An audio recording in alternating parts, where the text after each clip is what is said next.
Hi, and welcome back to the channel, guys. We are continuing The Legend of Korra. This is Book 1, Chapter 3, titled The Revelation. What kind of revelation? That's going to be really interesting. What's it's going to have to do with something about the Avatar, maybe the state of the world. Still very curious about how everything fits together. Like now, it's 70 years after the last Airbender. It ended, but we're off to an interesting start. At least Korra is definitely different from Aang. And it's cool to see how the world has progressed and who's there and who isn't there anymore. Which that's also kind of sad, but of course it makes sense with that big time jump. But it seemed like Tencent he found a way to maybe teach Korra the airbending and all of that by letting her do things that are a bit more like her style, so to say, attacking head on and doing things that she finds more applicable to her life and this world as well. But if you are ready, Yeah, I am in kind of a slight zombie state right now. Because I'm very tired. I haven't really slept much last night, and had a full day of working. work. Yeah, Yeah. so I'm tired, and also I probably look a little bit judgy or mean right now with my arms crossed, but it's just because I'm tired, and this is a very good way to rest your arms. Plus, it's a little bit cold, or not a little bit. And It's pretty damn cold. It's pretty damn cold, so Yeah, yeah. it's just like a 3 for 3 here. Fair enough, fair enough. All right, let's do it. And you can, of course, always check out our full length reactions where you can sync up the footage with your own copy of the episode. We also have early reactions for The Legend of Korra. We are about 3 episodes ahead. And if you want to watch our reactions for Avatar The Last Airbender, then you can find all the full length reactions and also links to the highlight versions over on Patreon and, of course, on our YouTube page. Well, enough of the rambling. Let's go. The morning is evil. We're the rookies, so we get the worst time slot in the gym. Deal with it. Oh yeah, and You she's deal with it. just a part of their team now. Mm-hmm. Now, who's this guy? Here's your winnings from the last. He definitely has somewhat of a recognizable Not voice. so fast. Rent on your apartment and a personal loan for groceries. Aw. What? I'm a growing boy. You got till the end of the week to come up with the dough, or else you're out of the tournament. The dough. I got nothing. I've always had people taking care of me. But I wouldn't say you have nothing. We need serious ideas. I was serious. So cute. I'll figure something out. Oh, That was Zuko. Yeah. One down. 29,999 to go. yeah. That's not the way to do it. Just a little security work. Oh shit! Damn. Fishy. Well, crime pays, but in the end, it's not worth it.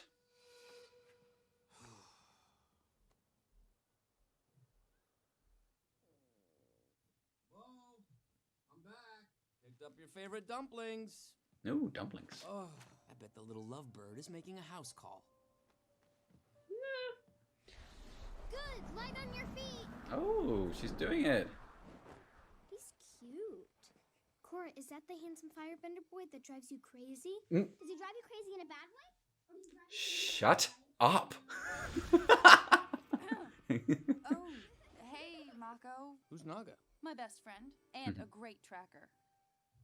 And very cute. Very cute. Best friend is a polar bear dog. Somehow that makes perfect sense. I'll take that as a compliment, city boy. And the fire ferret was a ferret crossed with a red panda. Seems like it, yeah. Cute. monkey rat circus? And then Why'd he leave? all the triads are muscling up for something real big. Oh damn, That's all you're getting out of me. that was a lot. There's a turf war brewing, and Bolin's about to get caught right in the middle of it. Why would Bolin get tangled up with... Oh, wait. Oh, no, it's not food. Oh, Oh, that was cute. a little We gotta boo. hurry. There are usually thugs posted out front. We better be cautious. Cautious. I don't think she heard the word ever. It's not her style. Oh shit! Oh fuck! Bolin!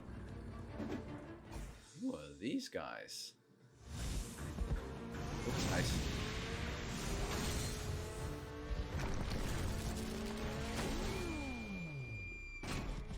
Oh, they're good. Yeah. So what's up with those masks? Is that just because of what kind of weaponry they're using? Oh fuck! The non-benders, right? Yeah. Kind of moving like Ty Lee. Yeah, and doing the same. Yeah. Okay. Pressure points. Shit. Okay, they are really capable. Yeah. Yes. Squee! And they're gone. Those guys were chi blockers. They're Amon's henchmen. Amon. Okay, so there's even a term for it now. Chi blockers. This part of the town is very different looking. Yeah. Maybe it's just the lighting at the moment. I ran into an Equalist protester over there. It's our only lead right now. So you're gonna interrogate that person? Can I ask what happened to your parents? It's not a world she's familiar with. They were mugged by a firebender. He cut them down right in front of me. I was 8. Damn. Oh, that's cute. Whoops. Yeah. You cannot silence me, Avatar! Yes, I can. Witness the revelation tonight, 9 o'clock. Oh, What's this revelation?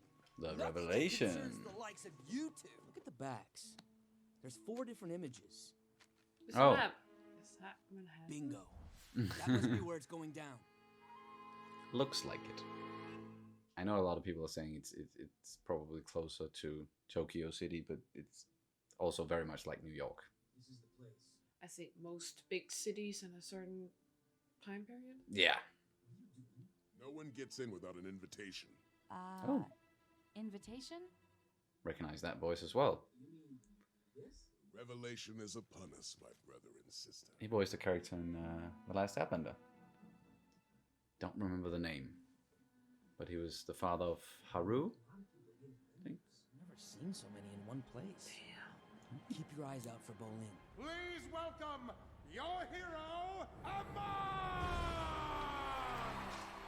Amon. So scary looking. They say the Avatar has failed humanity. That is why the spirits have chosen me to usher in a new era. I highly doubt that. They have granted me a power. The power to take a person's bending away permanently. That's impossible. He's gonna do what Aang did to Osai?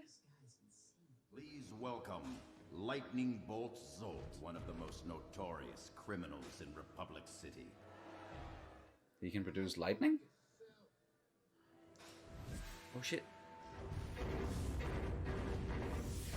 Oh, he can. Damn. Yeah. Probably why he's called Lightning Yeah. Bolt Soul.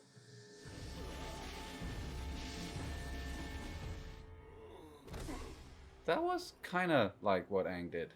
What are you doing back here? Looking for the bathroom?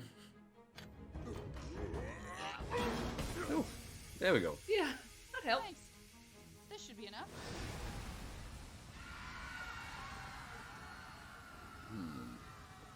Grab him quick. Oh shit. Nope. Bolin, you alright? There we go. Yes, Mako! I love you! Hi there. Oh.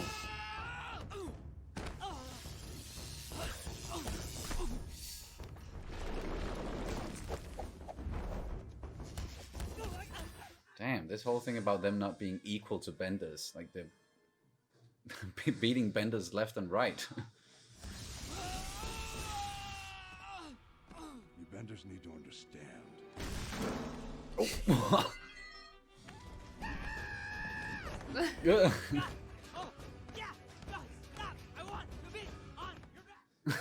want to be on your back.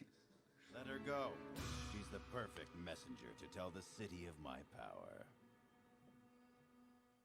How about no? Mm.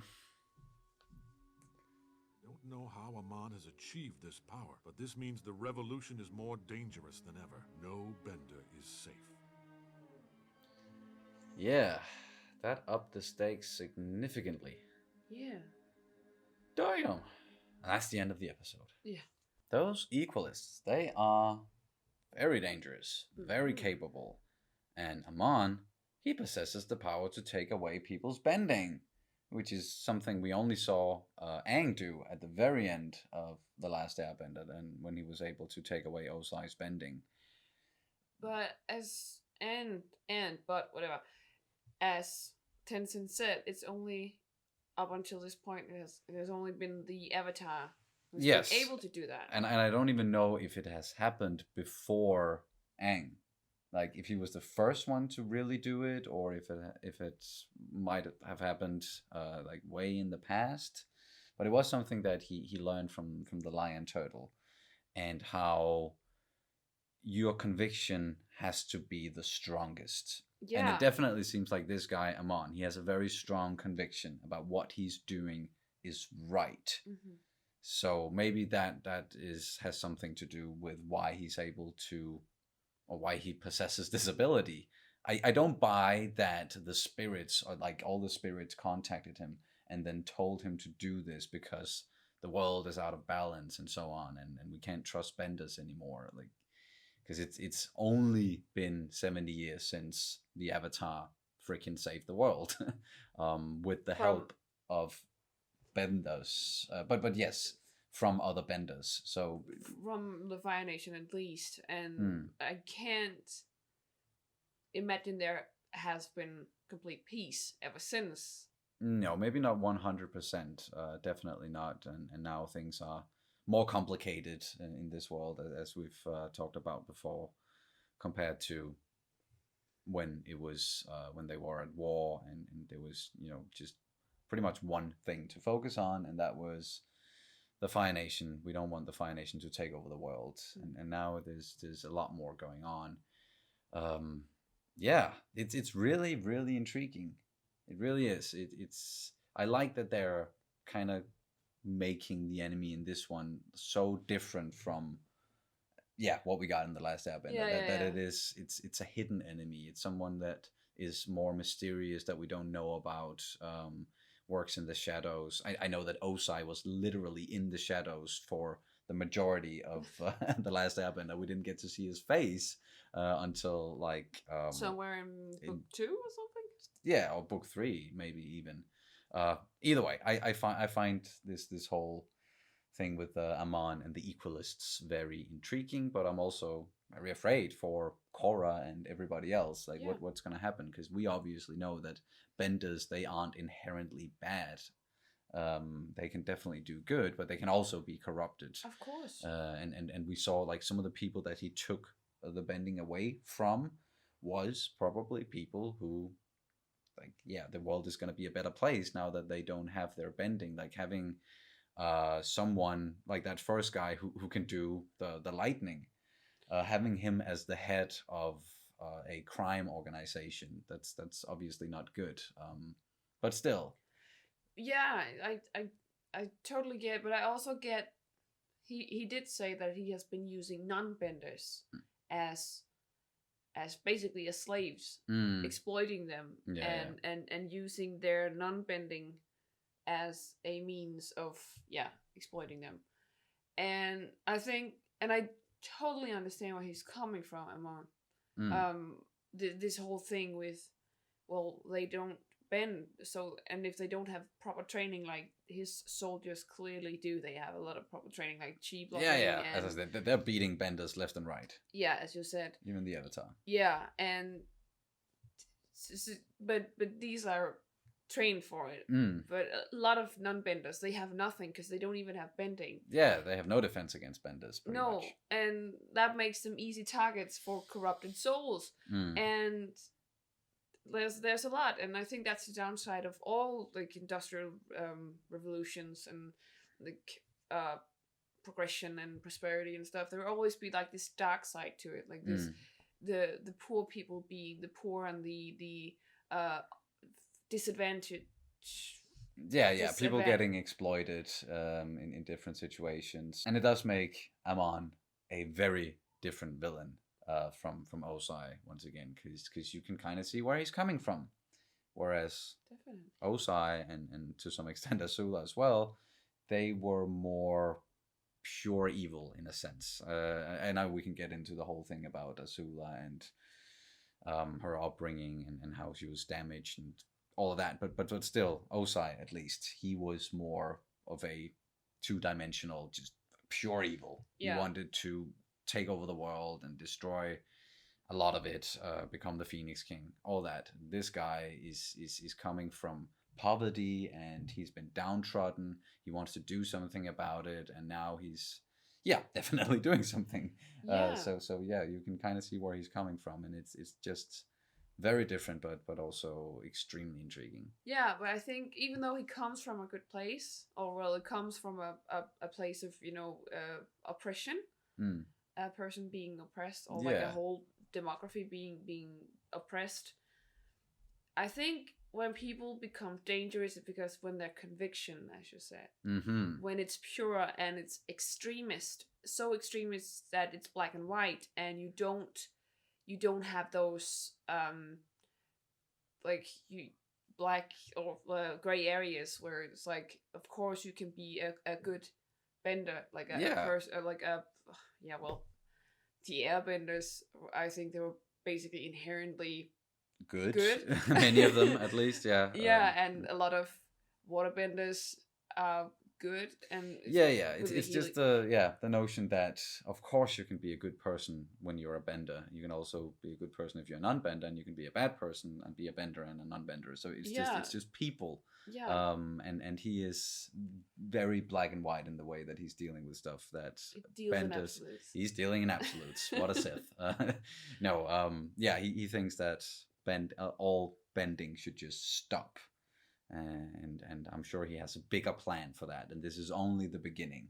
Yeah, I'm getting a lot of reverse Magneto about him in a way. Oh yeah, Like the way he Actually, wants to. Magneto wanted to basically make everyone a mutant. A mutant, yeah, Yes. exactly, to make them all fit in and equalize them that way. Yes. And here it's like the opposite. So he wants to take away the mutant. Yeah, the powers at Yeah. least, and just have only normal people inhabit the world. Definitely, kind of a Magneto vibe, a reversed Magneto, or he also has a Doctor Doom look about him because of the mask. I don't know if that's on purpose, but yeah, it does make him even more of an interesting villain. Yeah, intriguing. You have used that word A many lot, times yeah. about him, yeah, because he really is. And Yes. I remember when some of the things that people have been saying about Korra, like consistently, is that the villains are definitely more fleshed out, and they're really, really good. And just now already, I'm super intrigued by this Yes, and there's the word again. Yeah. guy. Yeah, Intriguing, because it's much. intriguing. It really is. Drink every time we say that word. No, don't. Please don't. No alcohol poisoning, please. No. But anyway, both Korra and Mako, they work pretty well together in this one, and it does seem like they are bonding at least. And, Some sort of bonding. Yeah, and then we're gonna see what's gonna happen between those two. I'm definitely liking all the characters. So Yeah, far. and we got into both Bolin and Mako's character a little bit more this episode, where we Yes. got to, a little bit of their past. Like they were orphans, or what's it called when you get orphaned. You get orphaned. Okay, yeah. So they got orphaned he was 8, and I think Yeah. think he's the older one. Yeah, he was 8, and his parents was killed in front of him by a firebender. firebender, Yeah, yeah. It was almost like a Batman Yeah, situation. yeah. Bruce Wayne losing his parents Yeah. there. Maybe it happened in an alley. I don't know. But Bolin, he's sorry, I just want to mention real quick that he keeps reminding me of Sokka, and He the way does? that he was also talking about food in this Oh. one, how they were spending. When they were getting paid and then not getting paid by that guy, because they owed a lot of money, and then Bolin, he was like, yeah, sorry, I eat a lot or something. Like he was referencing food, so there's still once again that little kind of like a Sokka personality at least. But yeah, I just thought it was very interesting that we got into detail about their lives, and once again, you know, telling us about the dark sides of this whole industrial revolution is what I would like to call it, but I don't know if he's right. And because they were very poor and they had to work for everything, and they had to work crime. There's a lot of crime for people in poverty, who lives in poverty, who are poor. And so of course they would turn to crime because that's an easy way to get money, and if you're desperate you would take the risk. And I just think it's so sane, like it's so relevant because we see it today as well. That Yeah, definitely. I'm sure stuff like that also happened back in the last Airbender days, so to say. But yeah, it does seem more prevalent now, and the world is more similar to something that we will see today, at least, or it is easier to draw those similarities. it's just the world when you have this industrial revolution and everybody seems to be prospering, and you know all the poverty is getting overshadowed in a way. And you know, Brave New World and all that, and then for some people it might not be Brave New World because they might just because they're poor and they might get exploited by the rich people. And I think there's a lot in that we touched about, and that like there's a lot more to it. It's just an iceberg, right?